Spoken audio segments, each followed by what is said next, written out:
Emma, Þór Akureyri endaði í öðru sæti í fyrstu deildinni en þú fær þessi einstaklingsverðlaun besti leikmaður deildarinnar. Hvernig líður með svona nafnbót? Bara mjög vel, þetta náttúrulega bara búið að vera ógeðslega gaman og bara þakklátt að hafa fengið þetta, já. Nú hefur þú verið svona, frá að þú komst til í meistaraflokksbolta verið og upplifð bara síðustu ár, var eitthvað sérstakt sem hún gerði fyrir þetta tímabil? Nei, kannski eftir að kannski svona þessar stóru stjörnu, Matti og þær fóru og svona, þá ákvað maður kannski bara stíga aðeins upp og gera kannski eitthvað aðeins meira sjálfur og prófa þessi áfram. Þannig að, já, ég gerði það bara. Flott tímabil hjá okkur Þórsurum í fyrstu deildinni, þið missið að því að komast beint upp en þið farið í úrslitakeppnina.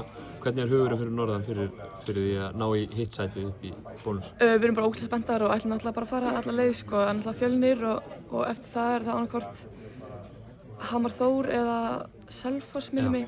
Þannig að, já, við erum bara spenntar og ætlum að reyna bara að fara alla leið, sko.